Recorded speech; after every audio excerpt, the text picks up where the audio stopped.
Ao abrir esses trabalhos, eu disse que nós estamos felizes com a presença do professor Humberto Teodoro Júnior. Após a palestra, tenho certeza que a nossa felicidade aumentou muito, né? Pela veemência, pela objetividade, pela clareza e, sobretudo, pela profundidade da palestra que acabamos de ouvir. Muito obrigado, professor. Primeiro, também nós vamos abrir aqui para as perguntas, né? Como o senhor sabe, as perguntas devem ser feitas por escrito e, enquanto elas não chegam à mesa, pergunto se os demais membros da mesa têm alguma indagação a fazer, né? Desde que sejamos todos breves. Professor, eu não vou... Em primeiro lugar, eu peço desculpas por ter chegado atrasado. Aliás, é a segunda vez em 2 dias que isso acontece. E falar sobre o processo próximo ao professor Humberto é comprar uma briga para a qual a gente não tem tamanho.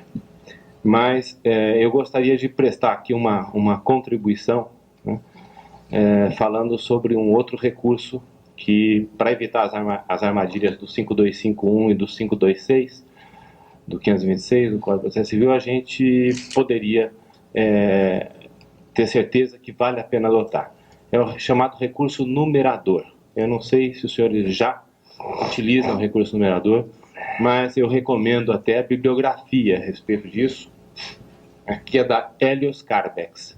O recurso numerador, diante da armadilha, é um recurso que vai numerar automaticamente as páginas das peças que instruem os recursos.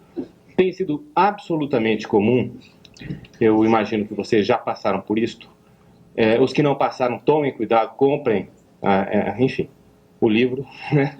e leiam com atenção as instruções e apliquem a doutrina. Até as serventuários forenses têm oferecido, eventualmente, o recurso de retirar peças obrigatórias. E, consequentemente, o adversário daquele que seria beneficiado por essa retirada ficaria com seu recurso sem ser conhecido. Enfim, isso tem sido bastante frequente. No meu escritório, nós temos poucas causas, um número reduzido de ações. Nós já passamos por isto e agora nós não passamos mais, né? Nós temos aí o recurso numerador, né, para evitar esse tipo de problema. Minha contribuição é essa.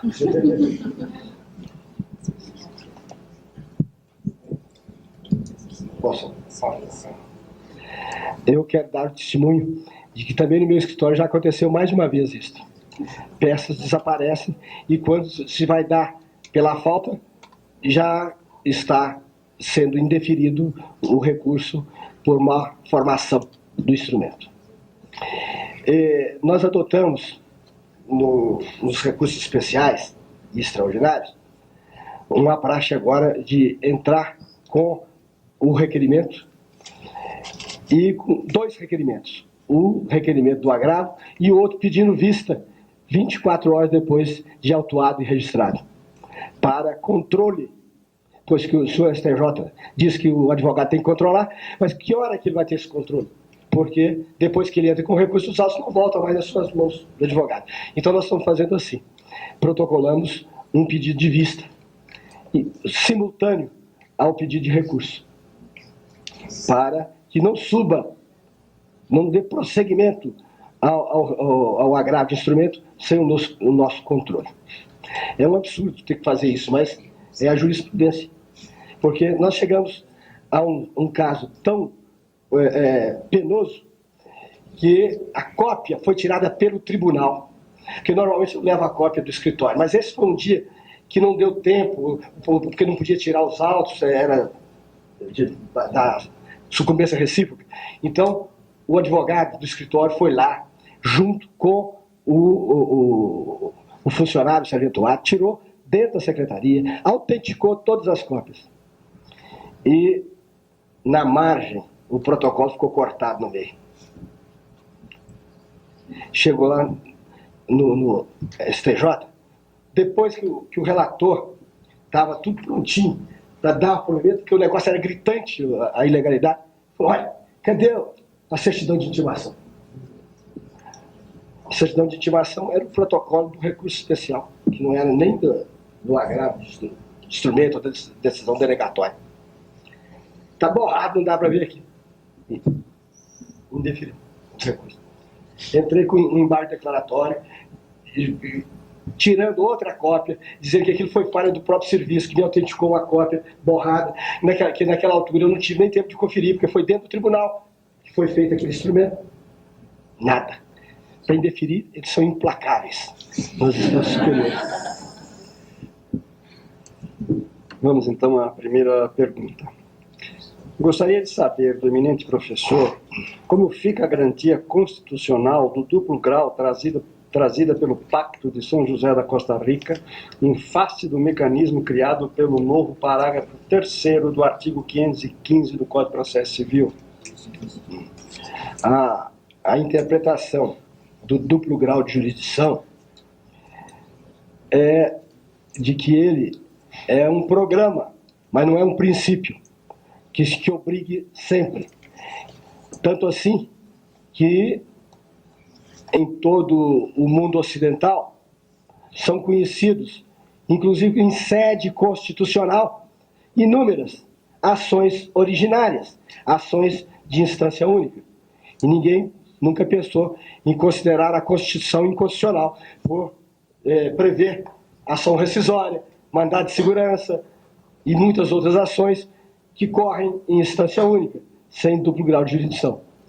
Então, esse problema já foi enfrentado pelo Supremo Tribunal Federal em toda vez que aparece qualquer lei que venha com causas de alçada, causas que restringam o duplo grau de jurisdição, logo aparece uma arguição de inconstitucionalidade. Não é de hoje. Desde os códigos estaduais isso tem sido discutido.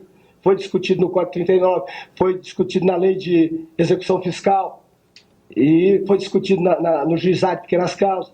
E a resposta do Supremo já é tradicional, é que o duplo grau de jurisdição não é uma garantia constitucional, não está entre os direitos fundamentais e que, portanto, pode ser regulado em função de outros interesses, em função de outros valores constitucionais também, como da eficiência, da prestação jurisdicional pronta, e que esses sim são direitos fundamentais, que estão consagrados como o direito de acesso à jurisdição.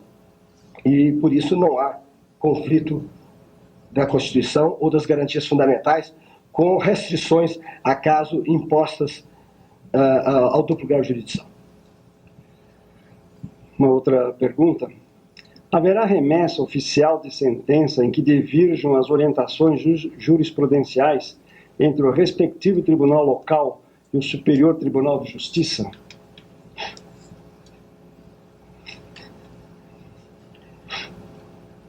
Eu não estou entendendo isso aqui.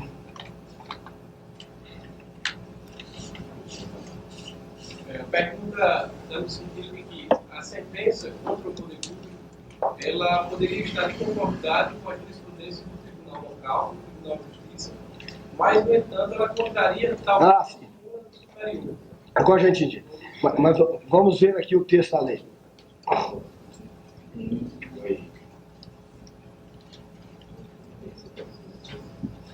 Não se aplica o disposto nesse artigo quando a sentença estiver fundada em jurisprudência do plenário do Supremo Tribunal Federal ou em súmula deste tribunal, que é Supremo, ou do Tribunal Superior competente. Então, o tribunal local nunca serve de base. Só vai servir de base os tribunais superiores, porque os tribunais superiores todos acabam nele a competência. Ou é o Supremo, que é matéria constitucional, ou é o Superior Tribunal de Justiça, que é matéria infraconstitucional, ou é o Tribunal Superior Eleitoral, ou Superior do Trabalho, todos que fazem a cúpula. Se a matéria é trabalhista, se a matéria é de direito comum, se a matéria é eleitoral, a jurisprudência tem que ser uniformizada por esses tribunais e não pelo Supremo. Então, é aí que está a permissão para não haver o recurso especial, a remessa de ofício. Agora, se o Tribunal do Estado tem jurisprudência contrária, é unânime, tem súmula aqui no tribunal local, isso não vale nada para dispensar o recurso ex officio. É só a jurisprudência de cúpula, a jurisprudência de última palavra, que serve para dispensar o recurso ex officio.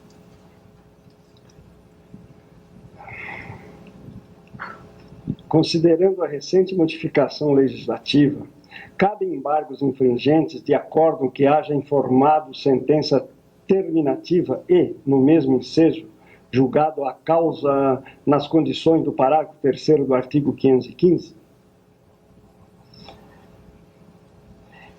Cabe, mas não quanto à questão preliminar. Vai caber, os embargos infringentes vão caber se eles vão enfrentar uma divergência no julgamento de mérito, não no julgamento pertinente à preliminar. A derradeira pergunta. A expressão informar do artigo 530 alcança o acórdão que anula a sentença ou se limita àquele que somente a substitui em apelação, ainda que a nulidade absoluta não diga respeito a condições e pressupostos processuais? Reformar, né? Informar. Informa. A expressão Eu não informar. tenho texto lá, me impressiona, por favor, o artigo. Esse não é a profissão dele. Ah, não é texto novo. Ah, mas eu devo ter aqui, se é o novo, está aqui.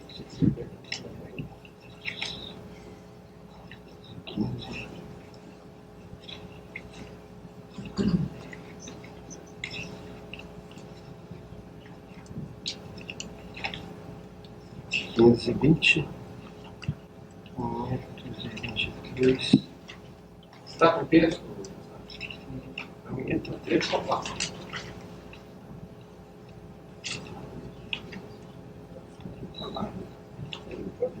Reformar. A expressão reformar. Já achei o texto, está aqui. Reformar. Cabem embargos infringentes quando o acórdão não unânime houver reformado em grau de apelação a sentença de mérito.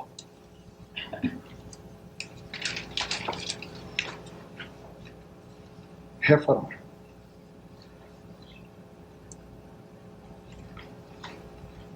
Bom, reformar quer dizer julgar. Julgar diferente daquilo que foi decidido na instância de origem. Se a sentença era de mérito, a reforma tem que ser de mérito também. Se sair por uma nulidade, essa nulidade não será reforma, será cassação da sentença. E ela terá que voltar para o primeiro grau.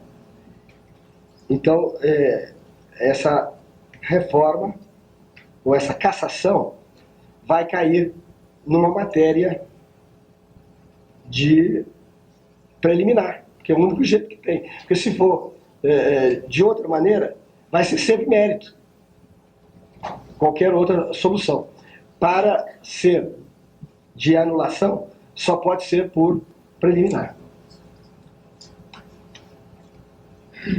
Então, sendo preliminar, não cabe embargo infringente. O processo terá que voltar, porque o acordo terá resolvido uma questão de preliminar. E a última palavra que ficou no acordo vai ser uma solução de preliminar. Quanto à ação rescisória, os embargos infringentes são cabíveis também do juízo rescindente, ou seja, da rescisão do julgado?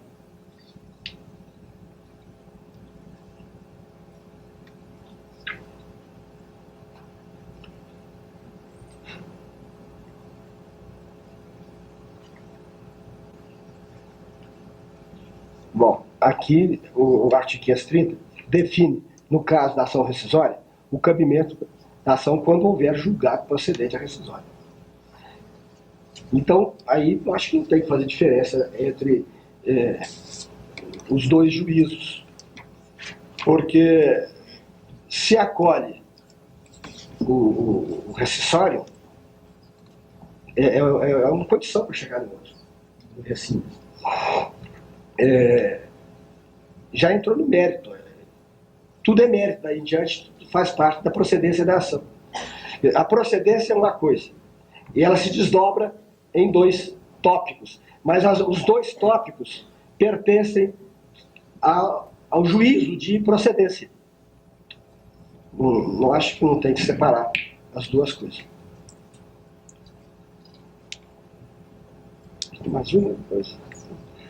Mais uma pergunta que chega.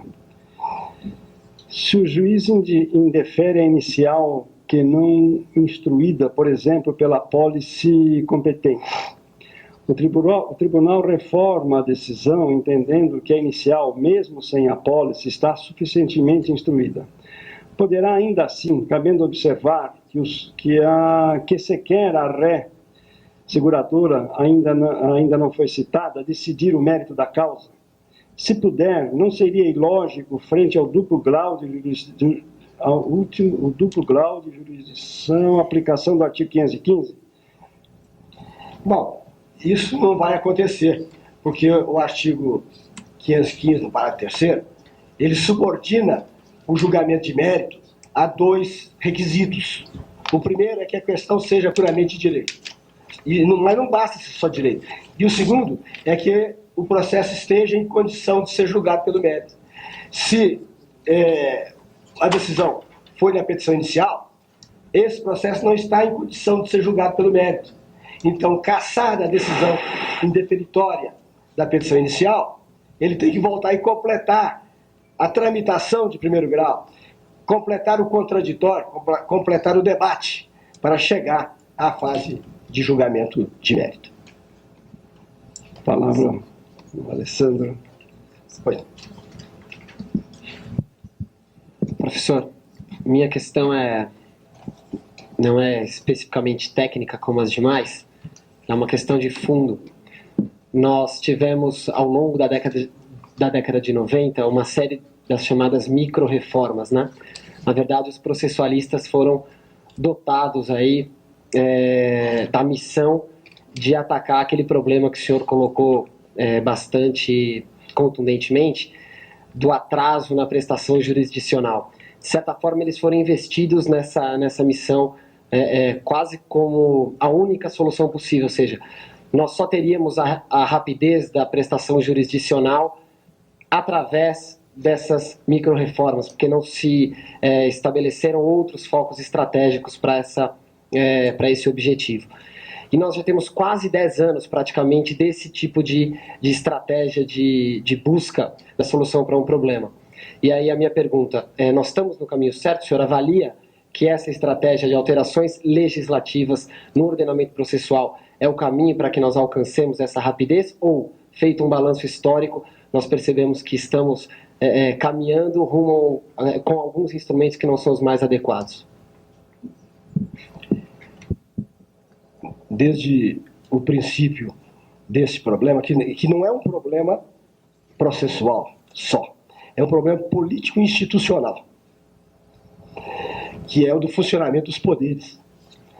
Todos os poderes da República Brasileira estão questionados há muito tempo, se eles estão operando como deveriam operar, segundo a organização constitucional da nossa República. E, desde o princípio, quando se levantou a chamada crise do Poder Judiciário, as vozes mais ponderadas lembraram que essa crise não é uma crise do Poder Judiciário, ela é uma crise do Estado. E não é uma crise do Estado brasileiro, é uma crise do Estado universal. Porque em todos os países do mundo, os mais avançados, se fazem as mesmas críticas à justiça que se fazem no Brasil. Mas não é só isso. Se ponderou, na Itália foi a mesma coisa, na França a mesma coisa, na Alemanha foi a mesma coisa, se ponderou que um dos problemas era realmente do processo, precisava de ser mais singelo, mais simples, mas que isso jamais reformaria a justiça, porque o problema está muito mais fundo do que a norma.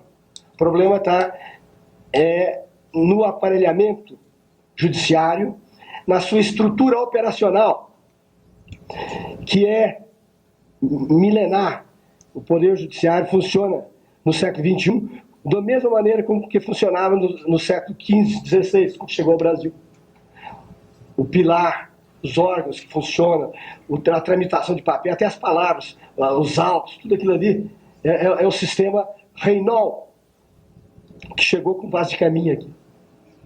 Então, era preciso, realmente, para atacar o problema, atacá-lo em todos os lados, e não somente na forma. A forma é o menor disso aqui, a forma procedimental. Porque muito mais profundo é a estruturação administrativa, que nunca existiu no Brasil até hoje uma escola técnica para formar administradores judiciários. Pensa em qualquer empresa, microempresa, hoje vai organizar, o que ela pensa logo? Qual é um sistema perto, sei lá, aquela porção de palavrinha que tem ali, como é que eu tenho que seguir, quais são os formulários, quantos funcionários eu preciso em cada setor, como é que a mercadoria entra e sai, como é que eu controlo o custo, o desperdício. Tudo isso hoje é ciência. Tem faculdade só para isso. Tem universidades montadas em torno das técnicas administrativas. Então, não pode pensar em reforma nenhuma do Poder Judiciário se não pensar nisso, em mudar a rotina, em mudar o modo de trabalhar. Depois, não adianta também criar um método, não. Se não preparar o pessoal. O pessoal que opera qualquer atividade técnica tem que ser técnico. Tem que estar preparado para aquilo. Desde o mais subalterno até o presidente do tribunal. Todos têm que ter a mesma formação, o mesmo preparo, a mesma ideologia, o mesmo modo de operar. Então, enquanto não se atacar nesse sentido, nós vamos ficar despendendo energias preciosas com essas reformas que ficam só na periferia. O negócio é tão pouco produtivo que nós não temos na justiça sequer estatística para saber o que essas reformas representam em resultados práticos. Que numa empresa, se modificasse uma estrutura operacional, a primeira coisa no mês seguinte seria anotar o que ganhou em tempo, em eficiência, em custo, para manter ou não a reforma, para corrigir o rumo.